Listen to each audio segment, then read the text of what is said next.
Hello नमस्कार दोस्तों, स्वागत है आपका आज के मुख्य समाचारों की वीडियो में। जी हां दोस्तों, आपको यहां पर देखने को मिलेंगी सुबह से लेकर शाम तक की सारी बड़ी खबरें, मुख्य समाचार, ब्रेकिंग न्यूज अपडेट्स के रूप में। तो दोस्तों आपसे रिक्वेस्ट है इस वीडियो को ज़्यादा से ज़्यादा लाइक और शेयर करें। तो दोस्तों सीधे चलते हैं आज की पहली बड़ी खबर की ओर। लॉकडाउन के दौरान भी एमएसएमई वर्कर्स को देना होगा फुल पेमेंट, सुप्रीम कोर्ट का दखल देने से इनकार। जी हां दोस्तों, सुप्रीम कोर्ट से सूक्ष्म, लघु एवं मध्यम उद्योग को झटका लगा है। वेज पेमेंट को लेकर सुप्रीम कोर्ट ने कहा कि हम इस सेक्टर के लिए गृह मंत्रालय द्वारा दिए गए आदेश में दखल नहीं देंगे। 29 मार्च को मंत्रालय ने आदेश दिया था कि जिसके तहत लॉकडाउन के बीच वर्कर्स को फुल पेमेंट की बात कही गई थी। मंत्रालय ने अपने आदेश में साफ कहा था कि अगर कोई इसे नहीं मानता है तो उसके खिलाफ डिजास्टर मैनेजमेंट एक्ट के तहत कानूनी कार्यवाही की जाएगी। मुंबई स्थित दीन सिटी इंडस्ट्रियल एम्प्लॉयर एसोसिएशन द्वारा दायर एक याचिका में सुप्रीम कोर्ट में सुनवाई हुई। इस याचिका के जरिए एसोसिएशन चाहता था कि गृह मंत्रालय के इस आदेश पर स्टे लगा दिया जाए, लेकिन दोस्तों सुप्रीम कोर्ट ने इस आदेश को बदलने से इनकार कर दिया और गृह मंत्रालय के आदेश अनुसार ही एमएसएमई सेक्टर को वर्कर्स को पेमेंट देने को कहा। इसके बाद दोस्तों जानते हैं अगली बड़ी खबर। कर्नाटक में 4 मई से खुलेंगे आईटी कंपनियों के दफ्तर, राज्य सरकार ने दी मंजूरी। जी हां दोस्तों, देश के दक्षिणी राज्य कर्नाटक में 4 मई से बिजनेस एक्टिविटी फिर से शुरू हो सकती है। राज्य की सरकार ने इसकी तैयारी शुरू कर दी है। एक खबर के मुताबिक सरकार ने गुरुवार को कैबिनेट की बैठक के बाद यह जानकारी दी। इस महामारी से प्रभावित इलाकों को छोड़कर अन्य ग्रीन जोन में इसकी मंजूरी दी है, लेकिन कंपनियां 50% कर्मचारियों को ही काम पर बुला सकती है।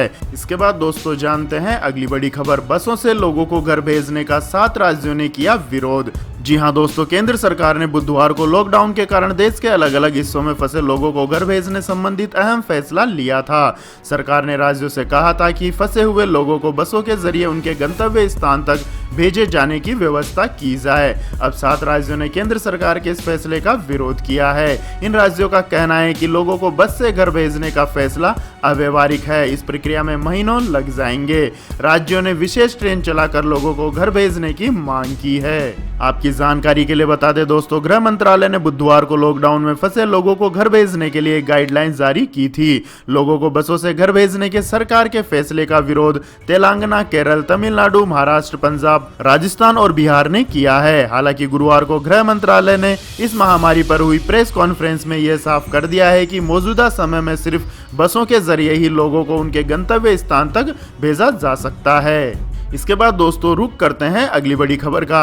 नारायण मूर्ति बोले, भारत में लंबा चला लॉकडाउन तो इस महामारी से नहीं बल्कि भूख से मरने लगेंगे लोग। जी हां दोस्तों, भारत में अगर इस वायरस की वजह से लॉकडाउन का दौर लंबा चलता है तो इस महामारी से नहीं बल्कि लोग भूख से मरने लगेंगे। इन्फोसिस के सह संस्थापक नारायण मूर्ति ने एक वेबिनार में यह बात कही। नारायण मूर्ति ने कहा कि देश को अभी इस वायरस को नए फॉर्मूले के तौर पर स्वीकार करते हुए सक्षम लोगों को काम पर लौटना चाहिए। वहीं जिन लोगों को इस वायरस की चपेट में आने की आशंका है उन्हें इससे बचना भी चाहिए। बुधवार को वेबिनार में इन्फोसिस के सह संस्थापक और पूर्व चेयरमैन ने कहा, हमारे लिए समझना जरूरी है कि भारत लंबे समय के लिए ऐसी परिस्थितियों को जारी नहीं रख सकता है, क्योंकि एक समय ऐसा आएगा जब भूखे मरने वाले लोगों की संख्या इस महामारी से मरने वाले लोगों की संख्या से ज्यादा होगी। इसके बाद दोस्तों रुक करते हैं अगली बड़ी खबर का। लॉकडाउन के बीच अब आपके घर तक सामान पहुंचाएगी सरकार, कर सकेंगे ऑनलाइन ऑर्डर। जी हां दोस्तों, देश भर में लॉकडाउन के बीच अब सरकार गांव में सामान की ऑनलाइन डिलीवरी करने की तैयारी में है। अब सरकार कॉमन सर्विस सेंटर के नेटवर्क के जरिए ग्रामीण क्षेत्रों में लोगों के घर तक जरूरी सामान पहुंचाएगी। अब लॉकडाउन के दौरान फोन या सीएससी ऐप से सामान ऑर्डर किया जा सकेगा। सीएससी कुछ घंटों में घर तक ऑर्डर डिलीवरी कर देगा। अब गांव में ई कॉमर्स के लिए सीएससी यानी कॉमन सर्विस सेंटर ने अपना ऐप भी लॉन्च कर दिया है। अभी तक 2000 कॉमन सर्विस सेंटर ऐप से जुड़े हैं। मई तक 20,000 कॉमन सर्विस सेंटर जोड़ने का लक्ष्य है। कॉमन सर्विस सेंटर सिर्फ जरूरी सामान ही मुहैया कराएंगे। इसके जरिए सिर्फ दाल, आटा, चावल, सब्जी जैसे चीजें ही मिलेंगी। आपकी जानकारी के लिए बता दें दोस्तों, कॉमन सर्विस सेंटर का नेटवर्क पूरे देश में फैला हुआ है। तो दोस्तों केंद्र सरकार की इस पहल के बारे में आप क्या कहना चाहेंगे, कमेंट करके अपनी राय दें। इसके बाद दोस्तों जानते हैं अगली बड़ी खबर। अमेरिका ने फिर बढ़ाया मदद का हाथ, इस महामारी से लड़ने के लिए भारत को देगा और $30 लाख। जी हाँ दोस्तों, अमेरिका सरकार ने अपनी सहायता एजेंसी USAID के जरिए भारत को इस महामारी से लड़ने के लिए अतिरिक्त 30 लाख अमेरिकी डॉलर की सहायता राशि देने की घोषणा की है। इससे पहले अमेरिका ने भारत को इस महामारी के खिलाफ लड़ाई में 29 लाख अमेरिकी डॉलर की सहायता देने की घोषणा की थी। अपने देश में पहले ही भारी भरकम पैकेज का ऐलान कर चुके अमेरिकी राष्ट्रपति डोनाल्ड ट्रंप दुनिया के दूसरे देशों के लिए मदद का हाथ लगातार आगे बढ़ा रहे हैं। तो दोस्तों, अमेरिका के इस कदम के बारे में आप क्या कहना चाहेंगे, कमेंट करके अपनी राय दें। इसके बाद दोस्तों जानते हैं अगली बड़ी खबर। लेकिन दोस्तों, अगली खबर जानने से पहले आप लोगों से गुजारिश है, अगर आपको इस वीडियो में दिखाई गई खबरें पसंद आई हो तो इस वीडियो को लाइक करें, कमेंट करें और हमारे चैनल को सब्सक्राइब करें। तो जानते हैं अगली बड़ी खबर। 3 महीने का बिजली बिल हो सकता है माफ, इस राज्य के लोगों को होगा फायदा। जी हाँ दोस्तों, इस महामारी को रोकने के लिए चल रहे लॉकडाउन के बीच उत्तर प्रदेश के बिजली ग्राहकों को अच्छी राहत मिल सकती है।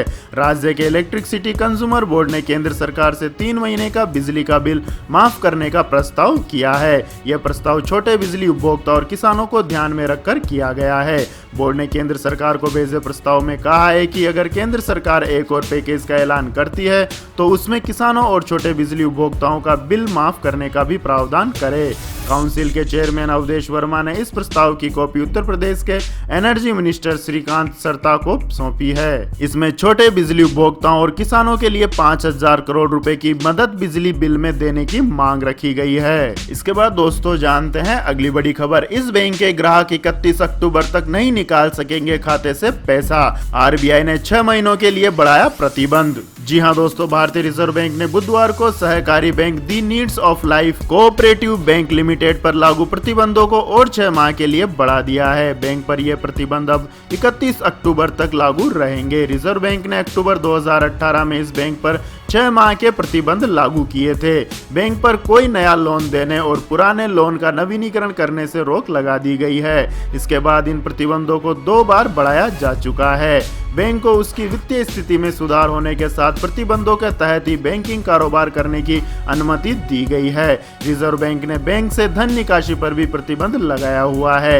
यह प्रतिबंध बुधवार को समाप्त हो रहा था। केंद्रीय बैंक ने अपने आदेश में कहा है कि उसके द्वारा 26 अक्टूबर 2018 को जारी किए गए दिशा निर्देश पर और 6 माह यानी कि 30 अप्रैल 2020 से 31 अक्टूबर 2020 तक लागू रहेंगे। इसके बाद दोस्तों जानते हैं अगली बड़ी खबर। रेल मंत्रालय का बड़ा फैसला, बसों से मजदूरों की वापसी के बाद ही चलेगी ट्रेन। जी हाँ दोस्तों, केंद्र सरकार ने दूसरे राज्यों में फंसे मजदूरों को बसों से वापस उनके घर भेजने की मंजूरी दे दी है। दूसरी तरफ कई राज्य सरकारें इसके लिए स्पेशल ट्रेनों की मांग कर रही हैं। इंडियन रेलवे के एक वरिष्ठ अधिकारी के मुताबिक पहले इस बात का इंतजार किया जाएगा कि कितने लोग बसों से अपने अपने घर के लिए रवाना होते हैं। इस तरह से रेलवे पर लोड कम होने के बाद ही स्पेशल ट्रेनों को चलाने पर विचार किया जा सकता है। दरअसल लंबी दूरी तक बसों से प्रवासी मजदूरों को ले जाना भी आसान नहीं होगा। इसके लिए राज्यों ने स्पेशल ट्रेन चालू करने की मांग की थी। इसके बाद दोस्तों रुक करते हैं अगली बड़ी खबर का। लॉकडाउन में किसान ना हो परेशान, आसान दरों पर मिलेगा लोन। जी हाँ दोस्तों, अगर आप किसान हैं या फिर खेती बाड़ी से जुड़े हुए हैं और लॉकडाउन के चलते नकदी की समस्या से जूझ रहे हैं तो फिर ये खबर जानना आपके लिए बेहद जरूरी है। अब किसानों को भी आसान दरों पर उनकी जरूरतों को पूरा करने के लिए लोन मिल रहा है। इस लोन में सबसे खास बात यह है कि किसानों को किसी तरह की सिक्योरिटी या किसी चीज को गिरवी नहीं रखना पड़ेगा। देश का दूसरे सबसे बड़ा public sector bank Punjab national bank खास तौर पर किसानों के लिए ये स्कीम लेकर आया है। इसमें आवेदक के तुरंत बाद ही किसानों को लोन मिल जाएगा। बैंक ने इस महामारी को ध्यान में रखते हुए भी व्यक्तिगत और स्वयं सहायता समूहों के लिए एक स्कीम को लॉन्च किया है। इस स्कीम को बैंक ने स्वयं सहायता समूह कोविड तत्काल सहायता ऋण नाम दिया है। ये लोन केवल छोटे और गरीब किसान ही ले सकते हैं, क्योंकि लॉकडाउन के चलते इनको अपने परिवार का भरण पोषण करने में दिक्कतों का सामना करना पड़ रहा है। इसके लिए सरकार ने भी किसानों को अपनी तरफ से राहत दी है। इस स्कीम के तहत किसानों व स्वयं सहायता समूहों को 5,000 रुपए से लेकर 1 लाख रुपए तक का लोन दिया जाएगा। इसके बाद दोस्तों रुक करते हैं आज के मौसम अपडेट्स का। आंधी और बारिश से कई राज्यों में तबाही, अगले 24 घंटों में इन राज्यों के लिए है चेतावनी। जी हाँ दोस्तों, इस महामारी के संकट के बीच मौसम ने करवट ली है और कई राज्यों में कहर बरपा रहा है। पिछले 24 घंटों में आंधी तूफान के साथ बारिश और ओलावृष्टि ने कई राज्यों में फंसे फसल को तबाह किया है। वहीं मौसम विभाग ने देश के अधिकांश हिस्सों में जबरदस्त बारिश की संभावना जताई है। कई राज्यों में आंधी के साथ ओलावृष्टि का भी पूर्वानुमान है। मौसम विभाग ने कई राज्यों में तेज बारिश की संभावना को लेकर चेतावनी जारी की है। मौसम विभाग ने इस महीने में दूसरी बार अलर्ट जारी किया है। इससे पहले विभाग ने 15 अप्रैल को दक्षिण पश्चिमी मानसून सीजन के दौरान भारत में सामान्य वर्षा की भविष्यवाणी की थी। विभाग के मुताबिक गुरुवार को गुजरात, राजस्थान, मध्य प्रदेश के पश्चिमी भाग और उत्तर पश्चिमी भाग के साथ साथ महाराष्ट्र में सामान्य से थोड़ी अधिक बारिश होने का अनुमान है। वहीं वेस्टर्न डिस्टर्बेंस के कारण उत्तर भारत के कई राज्यों में बारिश देखने को मिल सकती है। हरियाणा के कुछ हिस्सों में 2 मई तक आंधी व बारिश देखने को मिलेगी।